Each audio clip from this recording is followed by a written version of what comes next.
Programme में आपको खुशामदीद कहते हैं। मैं असदुल्ला खान हूँ और आप देख रहे हैं प्रोग्राम परदेश से देश तक।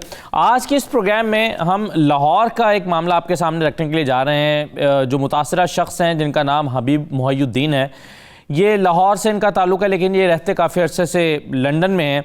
इन्होंने अपने बहनोई से, जिनका नाम ग़ुलाम दस्तगीर था, चुबुर्जी में शाम नगर के इलाके में 11 मरले का एक मकान ख़रीदा और उस वक्त जब ख़रीदा तो 9 लाख रुपए कीमत तय हुई और 9 लाख रुपए उन्होंने अदा कर दिए।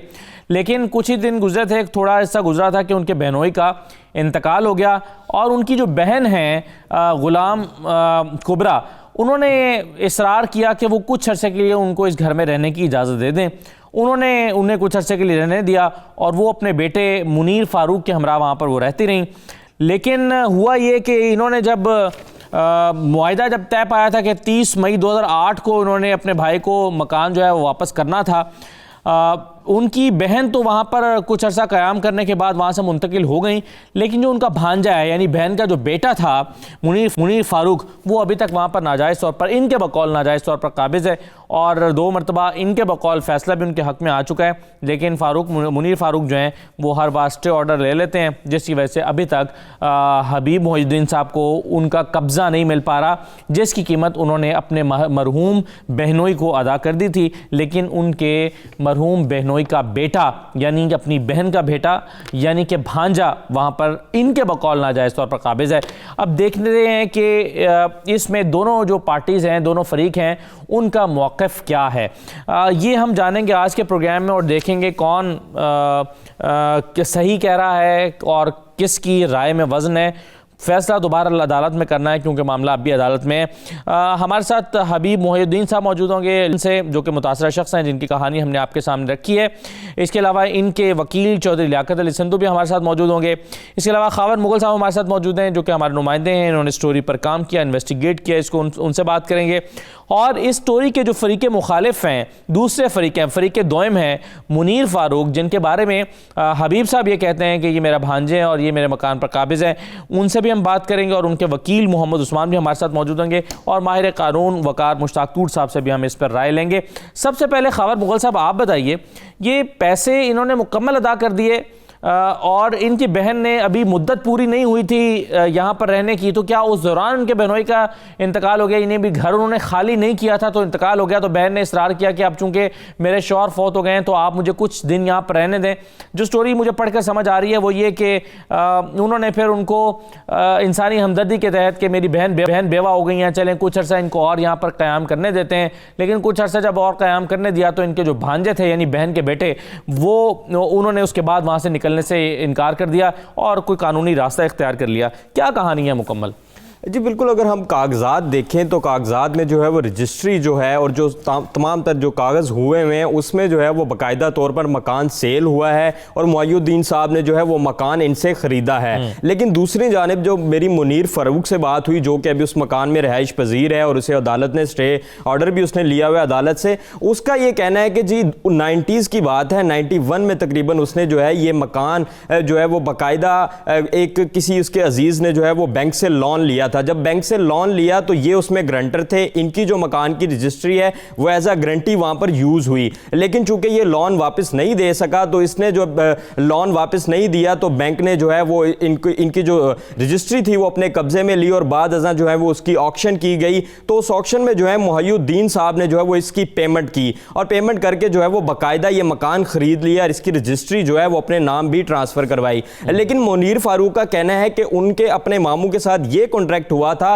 कि वो अभी जो ये पैसे दे रहे हैं वो मकान इनके नाम ट्रांसफर नहीं करेंगे, ये सिर्फ जो है वो उनका जो है वो कर्जा जो दिया हुआ है वो उतार रहे हैं। जब उनके पास पैसे आएंगे मुनीर फ़ारूक साहब के पास, वो पैसे ये वापस लौटा देंगे। लेकिन चूंकि इन्होंने पैसे भी नहीं लौटाए और मकान, इनका ये कहना है कि हमने जो है बाद अज़ां इनको कहा कि हम आपको पैसे लौटा देते हैं, चूंकि आपने हमारा कर्जा बैंक को दिया है तो हम आपको पैसे लौटा देते हैं। लेकिन उनका यही कहना था कि हमारी ये बात हुई थी और मैंने ये घर जो है वो बाकायदा ऑक्शन में खरीदा है है और इसकी हमारी ऐसा कोई कॉन्ट्रैक्ट नहीं हुआ कि मैं आपका ये जो है पैसे वैसे ही दे रहा हूं और फिर बाद में आप इसको मुझे लौटा देंगे।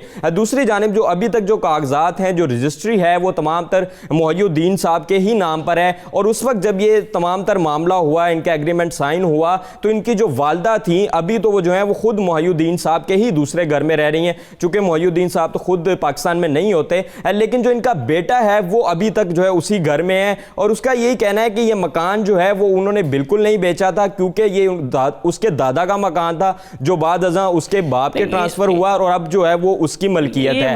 मुनीर फारूक साहब ने तो नहीं बेचा था, लेकिन इनके वालिद मरहूम जो हैं उन्होंने तो वो बेच दिया था ना, तभी तो ये डॉक्यूमेंट जो हैं वो शो कर रहे हैं कि ये मोहिउद्दीन का मकान है, यानी इनके वालिद ने तो बेचकर पैसे वसूल कर लिए थे ना।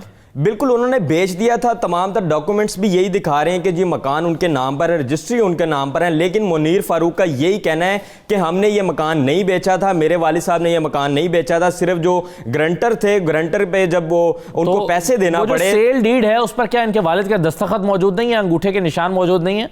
बिल्कुल, उस पर तमाम तर दस्तखत मौजूद हैं, उस पर जो है अंगूठे के निशान मौजूद हैं, इनकी वालदा के अंगूठे के निशान मौजूद हैं, तमाम तर एविडेंस मौजूद हैं, लेकिन मुनीर फारूक साहब का यही कहना है कि जी वो मकान जो है हमने बेचा नहीं था, सिर्फ इन्होंने हम पर एहसान किया था, हमारा कर्जा दिया था, हमने वो कहा था इन्हें कि जब हमारे पास पैसे होंगे हम आपको वो कर्जा वापस दे देंगे, लेकिन उनका यही कहना है कि वो जो है मकान उन्होंने बाकायदा तौर पर इनसे जो है वो ख़रीदा गया था, वो मकान चूँकि ये कर्जा नहीं दे सकते थे तो वो पैसे देकर इन्होंने जो है वो मकान अपने नाम रजिस्ट्री भी उसकी हुई हुई है और तमाम तर जो है वो एग्रीमेंट भी इसका साइन हुआ हुआ है। अच्छा, ये चुबुर्जी शाम नगर में है, तो यहाँ पर जो ज़मीन का रेट है ये 2008 में इसकी कीमत सिर्फ 9 लाख रुपए थी, यानी कुल 11 लाख रुपए का 11 मरले का मकान सिर्फ 9 लाख रुपए में ख़रीदा था हबीब मोहिउद्दीन साहब ने। बिल्कुल, जो कागजात में जो एग्रीमेंट हुआ हुआ है उसका तो जो है 9 लाख रुपए ही कीमत है, लेकिन जब वो मुनीर फारूक का भी यही कहना है कि अगर आप देखें, चूंकि उनका ये कहना है कि ये एग्रीमेंट जो है उन्होंने 90s में ही कर लिया था, 90s में ही ये मकान जो है वो इनसे ख़रीद लिया था, लेकिन चूंकि जब एग्रीमेंट हुआ तो उस वक्त जो है वो 9 लाख की काफ़ी जो है वो कीमत थी। 90s में तो माना जा सकता है, लेकिन 2008 में मेरी समझ से बाहर है कि ये मकान किस तरह से 9 लाख रुपए का होगा। बहरहाल एक मुख्तसर सा ब्रेक लेंगे प्रोग्राम में, ब्रेक के बाद वापस आते हैं।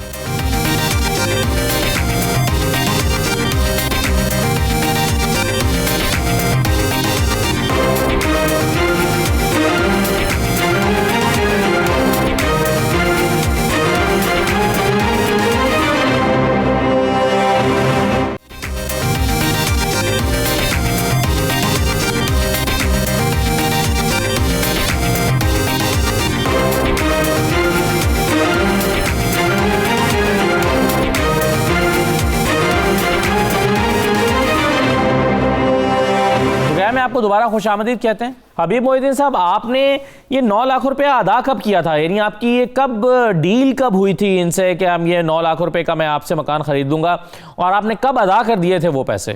37,84,444 रुपीज पे किए गए हैं। ये मेरे पास हैं सारी इनकी, मेरी वालदा, इनका गुल जो है मुनीर फारूक और उनकी बहनें, सबके साइन भी हैं और वो क्या सिग्नेचर भी है। और ये 31 मार्च 2005 में हुआ है। ये सारे सब पेपर हैं मेरे पास। हाँ, अच्छा, ये आपने पैसे अदा किए हैं 34 लाख रुपए आप कह रहे हैं, और ये आपने 37 लाख। इनका बहुत गंभीर मसला था, इनके घर में हर रोज लड़ाई होती थी बेनोई के साथ, क्योंकि ये जो मुनीर गुल साहब हैं ये हर एक को चकमा देते थे कि हम तुम्हें मिलियनेयर बना देंगे, तुम इस तरह करो। इनके बेनोई थे सऊदी अरेबिया में, तो उन्होंने पैसे दिए कुछ 11 लाख, इन्होंने वो खा गए। वो कहते बस कारोबार लगा दिया, बस आ रहे हैं पैसे, वो आते आते वो फिर घर में लड़ाई शुरू हो गई। ये लिटिगेशन का क्या मामला है? ये बैंक से क्या लेन देन था इस मकान का? क्या ये प्लेज हुआ था मकान, आपने इसको बैंक को कीमत अदा करके ये मकान इनको छुड़वा के दिया था? ये क्या स्टोरी है जो हमें पता चल रही है? जी, इनिशियली यही हुआ था ना कि आई वॉज नॉट इंटरेस्टेड, लेकिन ये हमशीरा साहब थी, उनके लिए उन्होंने आके कहा कि कुछ करो हमारे लिए। अच्छा, इनकी वो प्रॉपर्टी उन्होंने लोन लिया था ये गुल मियां ने, और पता नहीं मेरे बेनोई भी इसमें इन्वॉल्व थे कि नहीं, लेकिन मेरे ख्याल वो नहीं थे इन्वॉल्व, ये गुल साहब थे, ये कारोबार करते थे। लेकिन समहाउ वो बैंक के वो पे न किया तो बैंक ने इनको कन्फिस्केट करने लगे थे। तो फिर मुझे कहा गया कि भाई आप जल्दी से आए, तो वो फिर कोर्ट में गए, कोर्ट से सारा कुछ इसको वो बैंक वालों को वो सारा पेमेंट किया, ओरिजिनली 9 लाख। उसके बाद इनके जितने और डेट्स थे वो सारे मैंने क्लियर किए हैं, इन सब के सिग्नेचर हैं मेरे पास, ये डॉक्यूमेंट नहीं। अब ये दो अलग अलग एग्रीमेंट्स हुए थे, आपने पहले इनको लोन दिया था बैंक को पेमेंट क्लियर करने के लिए, इनका मकान बैंक से छुड़वाने के लिए, और उसके बाद फिर आपने एक और डील की जिस पर आपने इनसे मकान खरीद लिया। ये दो अलग अलग आपके एग्रीमेंट्स हुए थे इनसे? ठीक है। अच्छा, अब मैं इनके वकील भी अगरचे हमारे साथ मौजूद है, लेकिन पहले मैं वकार मुश्ताक साहब के पास जाऊंगा। वकार साहब, ये स्टोरी कुछ इस तरह से है कि 11 मरले का मकान शाम नगर में, ये हमारे साथ जिनकी अभी आप आवाज़ सुन रहे थे ये हबीब मोहिउद्दीन साहब हैं। इनके बहनोई का मकान था और मसला ये था कि इन्होंने उस मकान के एवज बैंक से कोई लोन ले रखा था जिसे वो अदा नहीं कर सके थे। बैंक, इनका जो मकान प्लेज हुआ था वो ख़तरे में पड़ गया। इनकी बहन इनके पास आई, इन्होंने कहा कि हमारी मदद करो, हमारा तो मकान चला जाएगा। इनके बकौल इन्होंने 9 लाख रुपए बैंक को अदा करके और कुछ और पेमेंट्स करके इनका मकान छुड़वा दिया, और उसके बाद जो है वो इनसे वो मकान ख़रीद लिया, इसकी पेमेंट कर दी। अब इनके बहनोई का तो इंतकाल हो गया जिनके साथ ये सारी डील होती रही, बहन की हयात हैं, लेकिन इनका जो सारा मामला दूसरा फरीक जो है वो उनका भांजा है। और भांजा कहता है कि आपने वो जो बैंक को पैसे दिए थे वो आपने कर्जे की मद में दिए थे कि हम आपको कर्जा वापस कर देंगे, आप इस मकान के मालिक कैसे बन गए? अब मामला अदालत से जो मेरे पास खबर है वो ये है कि इसकी तस्दीक भी कर देंगे, मोहिउद्दीन साहब के 2 मरतबा इनके हक़ में फ़ैसला भी हुआ है, लेकिन बार बार वो स्टे पर चले जाते हैं मुनीर फ़ारूक साहब जो हैं। तो आप किस तरह से वकार साहब आप स्टोरी को देख रहे हैं? जी, बिस्मिल्लाहिर्रहमानिर्रहीम। बुनियादी तौर पर ये जो मुनीर फ़ारूक साहब ने जो दास्तान सुनाई है, ये बेसिकली एक एग्रीमेंट टू सेल, इसको हम बोलते हैं कानून की ज़ुबान में। एग्रीमेंट टू सेल हुआ था, ये ऑरल भी हो सकता है और रिटन भी हो सकता है। अब एग्रीमेंट टू सेल जो होता है वो किसी भी मकान, दुकान या कोई भी प्रॉपर्टी है उसके मालिक और ख़रीदार के दरमियान होता है कि जब इसकी पेमेंट मुकम्मल हो जाएगी तो उसके बाद मालिक जो है वो ड्यूटी बाउंड है उस मकान को, दुकान को या प्रॉपर्टी को ट्रांसफ़र करने का। अब इस केस में नज़र जो बज़ाहिर ये आ रहा है कि मुनीर फ़ारूक साहब ने अपने करीबी अजीजों को बैंक की वजह से उन्होंने कर्जा पे कर दिया। ये हबीब मोहिउद्दीन साहब, ये इनका नाम मुनीर फ़ारूक तो दूसरे फरीक हैं, ये हबीब मोहिउद्दीन साहब। जी, हबीब मोहिउद्दीन साहब, इन्होंने बैंक को इनके बिहाफ पर लायबिलिटी पे कर दी और इनका एक एग्रीमेंट हो गया कि जनाब इसके एवज हम आपको ये मकान आपके नाम ट्रांसफर कर सकते हैं। अच्छा, अब वो ऑरल भी हो सकता है, वो रिटन भी हो सकता है। अगर इनके पास रिटन है तो बहुत अच्छा है, अगर रिटन नहीं भी है तो ये ऑरल एग्रीमेंट भी हो सकता है जिसको ज़ाहिर कोर्ट ऑफ लॉ में प्रूव करना है। तो मेरी नज़र में इनका जो मामला है, जो मेरी समझ में आता है, इनके मामले में बड़ी जान है, बड़ा स्ट्रॉन्ग मौक़िफ़ है इनका। और ज़ाहिर है जिस पार्टी के पास मकान का इस वक्त कब्जा है और वो कॉन्ट्रैक्ट जो इनका था, जो एग्रीमेंट टू सेल था, वो इनके फादर के पास साथ हुआ था जो प्रीडिसेसर इन इंटरेस्ट हैं, प्रॉपर्टी के असल मालिक हैं। तो कानून ये कहता है कि जो प्रॉपर्टी के मालिक किसी भी एग्रीमेंट के अंदर दाखिल हुआ हो तो उसके लीगल एयर्स जो हैं वो उसके शूज में स्टेप इन कर जाते हैं और ये उनकी कानूनी जिम्मेदारी है कि वो उस कानूनी लायबिलिटी को अदा करें। तो मकान का ट्रांसफर करना जो है वो बुनियादी तौर पर दूसरे फरीक के लिए कानूनी तौर पर लाजिम है। अब अगर इनको स्टे मिल रहा है दूसरे फरीक को तो वो सिर्फ इस बुनियाद पर मिल रहा होगा प्रमा फसाई कि चूंकि इनके पास कब्जा है मकान का और ये काबिज हैं उस मकान में, तो उस वजह से ये स्टे दर स्टे लेते जा रहे होंगे। मेरे नज़र में ये मामला बहुत सिंपल है। ठीक है। अच्छा, लियाकत सिंधु साहब, आपके हक में 2 मरतबा फैसला हो भी चुका है, वो आपने क्या शहादतें अदालत में पेश की थी, क्या डॉक्यूमेंट सबमिट किए थे, इसके नतीजे में ये हुआ 2 मरतबा अगर आपके पास के हक में फैसला हुआ तो फिर बैलफ के ज़रिए आप खाली क्यों नहीं करा सके ये घर? क्या वजह है कि वो फिर स्टे मिल जाता है उन्हें? आपका केस जो है वो यहाँ तक तो पहुँच जाता है कि आपके हक में फैसला हो जाता है, लेकिन फिर खाली क्यों नहीं हो पाता? इसमें ऐसे है बेटा कि ये जो है ना एग्रीमेंट टू सेल वगैरह जो है ना जी, उसके बाद इनकी सेल डीड बकायदा हो गई थी। अच्छा, जो सेल डीड हुई है इसकी, है जी, सारे जो हिस्सेदार थे उन्होंने इनके हक में सेल डीड की रजिस्ट्री कर दी थी। वो रजिस्ट्री भी है वो कार पे मौजूद है। और फिर उसके बाद इन्होंने कहा कि जी हम ये मकान आपका ना 1 साल हमें दे दें, तो हमें 1 साल के बाद आपका मकान खाली कर देंगे। तो उसके बाद 1 साल बाद भी फिर इन्होंने ना वो जो लिया वो इनसे कहकर मिन्नत करके वो साल लिया। उसके बाद भी इन्होंने फिर वो उनको कब्जा नहीं दिया और इस तरह केस चलता रहा। इसके बाद फिर हमने जब देखा कि ये नहीं कर रहे, तो फिर हमने अदालत में इनके खिलाफ केस कर दिया इजेक्टमेंट का।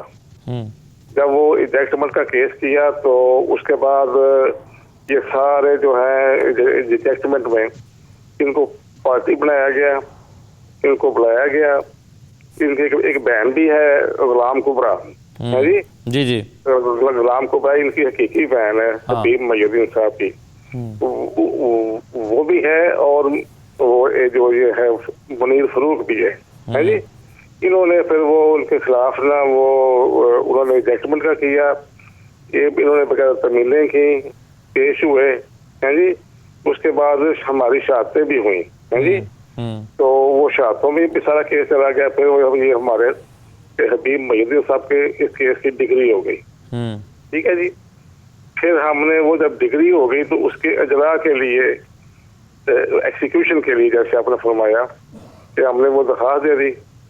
तो जब हमने वो उसकी इजेक्टमेंट के लिए हमने दरख्वास्त दी तो उसके बाद जनाब ये जो है ना एक जज होते थे मुफ्ती और रहमान साहब। अच्छा। तो वो मुफ्ती और रहमान साहब ने ना इनका वो जो है ना डिग्री वगैरह उसके ऊपर स्टे नहीं दिया, वो एक्सिक्यूशन जो थी ना, ठीक है, उसको सस्पेंड कर दिया। एक मुख्तसर सा ब्रेक लेंगे प्रोग्राम में, ब्रेक के बाद वापस आते हैं।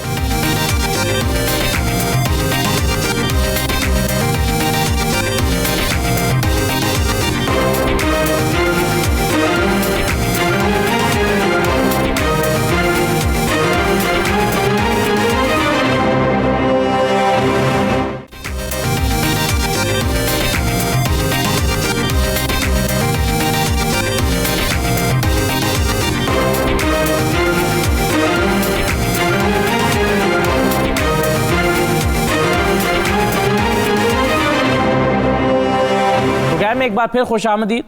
मुनीर फारूक साहब हमारे साथ मौजूद हैं जो कि इस केस में दूसरे फरीक हैं। मुनीर फारूक साहब, हमने आपके मामू का मौक़िफ़ तो सुना है हबीब मोइनुद्दीन साहब का। वो कहते हैं कि मैंने इनका पहले तो मकान बैंक से छुड़वा कर दिया, उसके लिए पेमेंट किया, और दूसरा मैंने इनसे मकान ख़रीद लिया था और उसकी पेमेंट भी मैं इनको कर चुका हूँ 37 लाख रुपए। तो आपके इल्म में क्या आपके वालिद साहब ने जो इनके साथ एग्रीमेंट्स किए थे और पैसे वसूल किए थे, क्या वो आपके इल्म में नहीं है? आप अपने वालिद के किए हुए मुआहिदे को क्यों मानने के लिए तैयार नहीं है?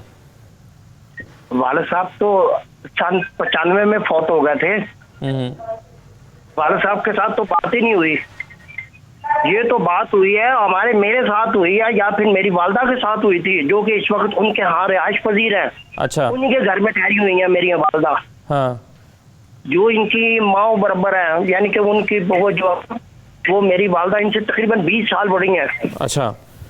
इन्होंने अपनी वालदा कह के ना हमको इतमाद में लेके ये सब कुछ किया है, और ये साइन वगैरह सारे कुछ इन्होंने करवाए इसलिए कि आप हमें पैसे लौटा देंगे बैंक के, तो फिर हम आपको ये वापस दे देंगे दस्तावेज। बहुत गलत बात ये कि इन्होंने बगैर इन्होंने रजिस्ट्री करवा ली। एक मिनट हबीब साहब, एक मिनट, जरा उनकी बात पूरी सुन लें, फिर आप मेरे डॉक्यूमेंट देखें। पहले उनकी बात पूरी सुन लेना, फिर आप अपनी राय का इजहार कर दीजिएगा। पहले जरा मुनीर फारूक साहब को सुन लें। जी मुनीर साहब, बात पूरी करें। और जो एक बहन फोत हुई मेरी, जो पिछले 3-4 साल पहले हुई और रजिस्टर हुई, तो 3-4 साल कब्र से निकल के आगे उसने अंगूठे लगाए। इन्होंने misrepresent the fact to the court. झूठ बोल रहा है, झूठ बोल रहा है, कोई नहीं है ये। नहीं, एक मिनट मुनीर साहब, ये आपने कहा कि आपके वालिद साहब के साथ कोई डील नहीं हुई थी। जब इन्होंने पहले पेमेंट बैंक को की तो आपके वालिद साहब उस वक्त हयात थे? उसकी आपका मकान जो बैंक से छुड़वा कर दिया इन्होंने, वो आपके वालिद साहब की मौजूदगी में हुआ था? नहीं, मेरे वालिद साहब उससे कुछ 5-7 साल पहले फोत हो चुके थे। अच्छा। अब इन्होंने आपको बैंक से छुड़वाने के लिए कर्जा दिया था क्या आपके ख्याल में? जी, इन्होंने कहा था कि आप मुझे पैसे लौटा दोगे तो मैं ये कागज फाड़ दूंगा या तुम्हें वापस दे दूंगा। तो आपने वो पैसे लौटा दिए थे इनको फिर? नहीं, जब हमने अपने अभी तक कुछ नहीं कहा था, इन्होंने पहले ही मांगने से पहले ही हमने मजबूर किया, केस कर दिया था, बैलफ लेके आ गए थे। अच्छा, झूठ बोल रहा है, फिर झूठ है। वो मामला ऐसे हुए कि वो अल्लाह की तरफ से ही ऐसा मुअख्खर हो गया सारा केस। वो एग्रीमेंट क्या था कि आप बैंक को पेमेंट कर रहे हैं, यानी हबीब साहब जो हैं, मोइनुद्दीन साहब पेमेंट कर रहे हैं बैंक को, और उसके एवज ये मकान जो है वो अपने कब्जे में ले लेंगे, और जब आप वो पैसे वापस कर देंगे तो ये मकान आपको इसका कब्जा वापस दे देंगे। और इन्होंने फिर वो आप इनको पैसे देने के लिए जाना चाहते थे, मगर उससे पहले इन्होंने अदालत की कार्रवाई करके आपसे मकान छुड़वाने की कोशिश की। आप ये कह रहे हैं, ये आपकी स्टोरी है? नहीं, अदालत की कार्रवाई तो बाद में किया, पहले रजिस्ट्री करवा ली इन्होंने। रजिस्ट्री करवा ली? रजिस्ट्री करवा ली, और रजिस्ट्री करवा के ना तो कहता जी मैं तुम्हें खाली करवाऊंगा, और अच्छा। ये और बोल रहा है। अच्छा, चले अब जरा आपके मामू की बात सुन लें, हबीब साहब की, हबीब मोइनुद्दीन साहब की। जी हबीब मोइनुद्दीन साहब, आपके भांजे तो डिफरेंट स्टोरी सुना रहे हैं। जनाब अली, ये मेरे पास डॉक्यूमेंट्स हैं, आप इनकी तस्वीर आप दिखा सकते हैं इनको जी। ये देखें, इसमें इनकी 4-5 बहनों के सबके सिग्नेचर, जो फौत होगी उसका कोई नहीं सिग्नेचर है यहाँ पे। ये जो झूठ बोल रहा है, इसको को अल्लाह ताला के गजब से डरो। और ये 37,07,000 ये सारी रकम भी वहीं लिखी है, और इसके अपने सिग्नेचर भी हैं, और इसके साथ साथ इसके थंब प्रिंट भी हैं, और सबके हैं प्रिंट, इनकी वालदा साहबा के, इनके हमशीरा। अब ये जो कह रहे हैं मेरी वो वालदा है, ऑफकोर्स मेरी वालदा है, तो अभी भी देखें इन्होंने मेरी वालदा के बराबर हैं, मैं उनका बहुत एहतराम करता हूँ, मैं उन्हीं की रजा के लिए सब कुछ कर रहा था। नहीं, इनकी जो अब ये सुने ये वाकया कब का है, जी जी, और कहाँ तक पहुंच गए हैं, इनसे पूछें कि इनसे मैंने कभी भी किसी चीज के लिए कोई डिमांड की है, या तो इन्होंने तो मुझे कुछ, बल्कि ये इसने इतना फितना किया कि। अच्छा मोइनुद्दीन साहब, एक बात मुझे बताएं, आपने इनको बैंक को जो पैसे दिए और उसके बाद मकान खरीदने के लिए जो पैसे दिए, ये दोनों अलग अलग डील्स थी, या जो बैंक को पैसे दिए उसी के एवज आपने मकान इनसे लिया? नहीं नहीं नहीं नहीं, वो सारी जैसी तो ना क्वेश्चन ये है कि सारी इनको पूछें कि इन्होंने अपने बिनोई से लेके पैसे 11 लाख 16 लाख खाए हैं, वो मेरे पास उनका भी इकरारनामा।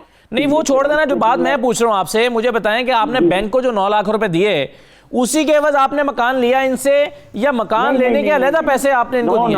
मेरे भाई नहीं, उस वक्त नहीं, ये काफी देर बाद, बाकी मैं बता रहा हूँ ना, ये घर में इनके लड़ाई झगड़े होते रहते थे, इनके बिनोई के और इनकी दूसरी बहनों के झगड़े, उनके सारे कर्जे, वो मेरे पास सारे डॉक्यूमेंट्स हैं, जितने पैसे उनको देते रहे हैं वो सारे सिग्नेचर करते हैं, ये भी साथ में है। बल्कि इसने 3 लाख मुझसे लिया, इसका और इसकी वालदा का सिग्नेचर है, ये इकरारनामा है, इसका भी नाम है और इसकी वालदा के भी सिग्नेचर है। इन्होंने लिए थे। आपने ये मकान कुल कितने पैसों के एवज खरीदा है, बस ये बता दें सर, और वो पेमेंट किस तरह की है? 37 लाख 37 लाख रुपए आपने इनको अदा किया है? 37,84,444 रुपीज। अच्छा, ये पेमेंट आपने इनको बैंक में की थी? नहीं जी नहीं, वो बैंक में तो ओरिजिनल जो बैंक थी ना वो बैंक को करी, बाकी इनके जितने झगड़े थे ना वो उनकी बहनों के बनोई के, वो सब मेरे पास कागजात हैं, वो डॉक्यूमेंट्स हैं, उनसे उन्होंने रसीद की है, और ये इन्होंने इनको जब ये मुआवजा बयाना जो बनाया। अच्छा, आप कह रहे हैं कि जिन के ये कर्जदार थे आपने उन सब के कर्जे अदा किए और ये मकान खरीद लिया? बिल्कुल बिल्कुल। अच्छा, अब वकार साहब, अब स्टोरी जरा मजीद खुल के सामने आ गई है।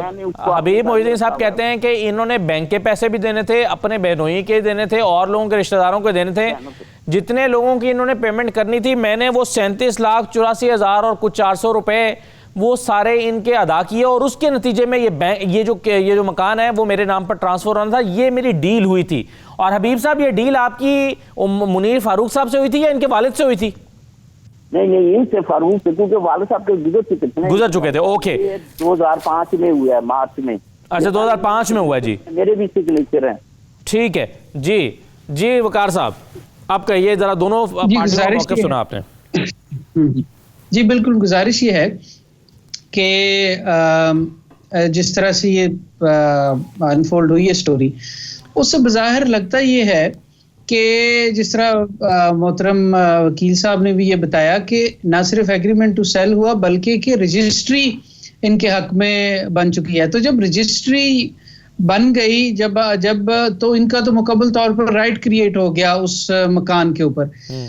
तब वक्त है कि उस रजिस्ट्री को किसी जगह पर चैलेंज ना किया जाए, और उसको अगर किसी पार्टी दूसरी ये कहती है कि उसमें किसी के अंगूठे जाली लगाए गए, अगर ये मौकफ हो तो फिर उसको, और उसके भी एक लंबा सिविल सूट है उसको डिक्लेयर कराने के लिए और फॉर्ज डॉक्यूमेंट।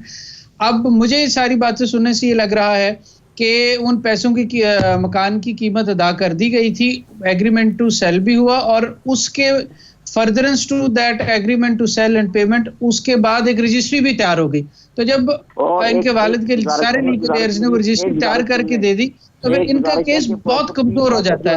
ये बिल्कुल इनके जब रजिस्ट्री हो जाए, एग्रीमेंट सेल हो जाए, तो एक सेकंड हबीब साहब, एक सेकंड के लिए मेरी गुजारिश सुन लें। जी जी जी। वो प्रॉपर्टी टैक्स भी मेरे नाम पे आई, तो फारूक से पूछ लें। एक मुख्तसर सा ब्रेक लेंगे प्रोग्राम में, ब्रेक के बाद वापस आते हैं।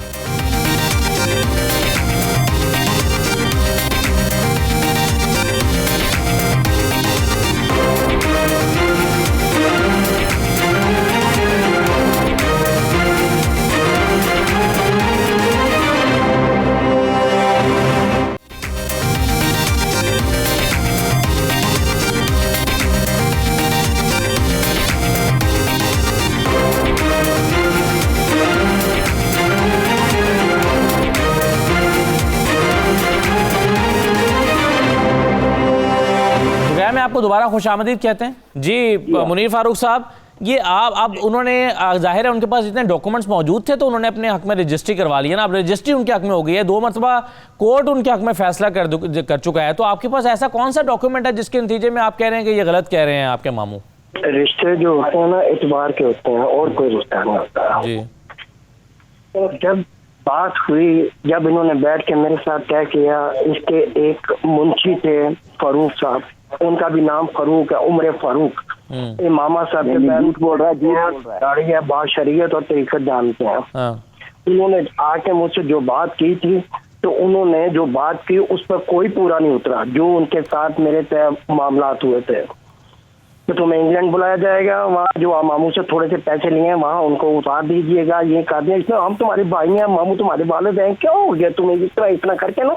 तो इन्होंने किया मेरे साथ, और बाद में जब इन्होंने इनकी जो मंशा है ना वो है कि मेरे पाँव छू, मेरे पाँव। अच्छा मुनीर फारूक साहब, एक बात मुझे बताइए, आपके मामू ने आपकी का जो मकान एक तरह से बैंक के पास प्लेज हुआ था और आपने अपनी फैमिली के मुख्तलिफ लोगों के पैसे अदा करने थे, उसकी मद में आपके मामू ने क्या वो सारे पैसे अदा करके आपकी जान छुड़ाई थी? ये इतना दुरुस्त है?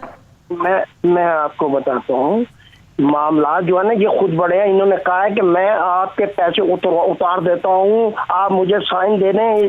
जिनके जो मुंशी आए थे वो आए थे, ये तो मेरे सामने आए। झूठ बोल रहा है।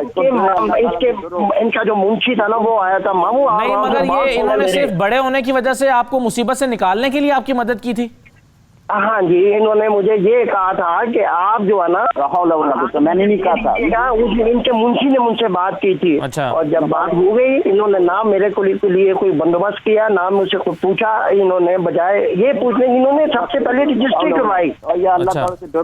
तो वो रजिस्ट्री कैसे हो सकती है अगर आपके साइन अंगूठे शामिल नहीं थे? तो ये रजिस्ट्री कैसे करवा सकते हैं? रजिस्ट्री तो ये करवा ही नहीं सकते। मैं बताता हूँ ना, इन्होंने उन लोगों के भी साइन किए हैं जो 2 फौत हो चुके हैं, जो मरे हुए 5 साल हो गए थे। कोई नहीं है। तो आपने उनके ऊपर फौज डॉक्यूमेंट्स का जाली कागजात जमा कराने का आप इनके ऊपर पर्चा कराते और इनको अदालत में लेकर जाते? इनको तो मरियम नवाज की तरह 7 साल की सजा हो जानी थी। मुझे तो उस वक्त पता चला है जब इन्होंने मेरे ऊपर सिविल सूट किया, जब बेल लेके आ रहे थे। हाँ। और इन्होंने मुझे पर्ची दी थी कि चल के बंदोबस्त कर, जाके स्टेल है। इन्होंने कहा था मुझे। नहीं, झूठ बोल रहा है। नहीं मामू, आप झूठ बोल रहे हैं। नहीं, आपने अदालत में, मेरी बात सुने उमर फारूक साहब, आपने अदालत को बताया नहीं कि इन्होंने जाली डॉक्यूमेंट्स जमा कराए हुए हैं और ये 2 नंबर कागजात कर रहे हैं। आपके मुखालिफ दो मरतबा आपके खिलाफ फैसला कैसे आ गया? इनके हक में फैसला कैसे अदालत से आ गया? मेरी बात सुने, आप मेरे लॉयर से बात करें। मुनीर फारूक साहब के वकील मोहम्मद उस्मान साहब आप हमारे साथ आ गए। जी उस्मान साहब, आपकी क्या राय है इस पर? उन्होंने बताए हैं साहब ने जी, उसमें थोड़ा सा तजाद है। वो ये कह रहे हैं, जो मुनीर फारूक साहब ने बात की कि इसमें इनकी कुछ हमशीराएं थी जो फौत हो गई थी डॉक्यूमेंट सेल डीड जो बात करते हैं जी कि एग्जीक्यूट हुई है, वो हुई है ईयर, मैं डॉक्यूमेंट देख के बता देता हूँ जी। उस वक्त हुई है 2005 हाँ, अक्टूबर मंथ का। हाँ, 13588 इसका नंबर है जो इसको डॉक्यूमेंट नंबर हाँ इशू हुआ। अच्छा, इसमें सर ये है कि ये रजिस्ट्री पहले हो जाती है हाँ और इसमें जो एग्रीमेंट टू सेल है जी। स्टैंप्स लगी हुई है। वो के 2 साल बाद होता है। अच्छा, वो हमने तो ये बात सर आप इतनी सादा सी बात अदालत को क्यों नहीं समझा सके? अदालत में समझाई है तो उन्होंने हमारी एविडेंस के लिए रखा। हम इसको केस को प्रॉपर्ली प्रोसीड कर रहे हैं। अच्छा। इनका जो केस था उसके खिलाफ भी हम अपील में हैं। नहीं तो दोनों साथ पेंडिंग है जी जी हियरिंग के लिए। राइट। वकार मुश्ताक साहब, कैसे कंक्लूड करेंगे सर आप पूरी कहानी को? जी बिल्कुल, आप दूसरी साइड पे जिस तरह पहले मैंने अर्ज किया कि उस रजिस्ट्री को जब तक दूसरा फरीक चैलेंज ना करेगा या उसका ये मौक़िफ़ नहीं होगा कि ये एक फॉर्ज डॉक्यूमेंट है तो उसको पेनल्टी हासिल है। अब जब दूसरा फरीक ये कह रहा है, उनका ये नुक्ता नज़र है कि ये डॉक्यूमेंट जाली है, इसके ऊपर साइन जाली है, तो फिर एक ही रास्ता रह जाता है कि वो एजेक्टमेंट पिटीशन की अपील में भी ये मौक़िफ़ इख्तियार करें और फिर एग्जैक्टमेंट पिटीशन के साथ एक उसकी एग्जीक्यूशन को भी, जाहिर यही हुआ होगा, इन्होंने अपील दायर की होगी और एग्जीक्यूशन जो है वो उसकी स्टे हो गई होगी। तो अब ये बुनियादी तौर पर जो है वो 12(2) की भी एक एप्लीकेशन दी जा सकती थी जिस कोर्ट ने बैलिफ के ऑर्डर किए थे, जिस कोर्ट ने एजेक्टमेंट पिटीशन एक्सेप्ट की थी। तो ये दोनों रेमेडीज इनके पास हैं। ज़ाहिर है अब ये एविडेंस का मामला है कि ये किस हद तक कुछ आदत पेश कर सकते हैं कि ये कागज़ को किस तरह डेंट डाल सकते हैं उसकी लीगैलिटी को और उसकी जेन्युइननेस को। तो ये मामला अब ज़ाहिर है अदालत के अंदर प्रूव करना होगा इस फरीक को। ठीक है, तो ख़ावर मुगल साहब आप आखिर में कुछ कहना चाहेंगे, ऐड करना चाहेंगे?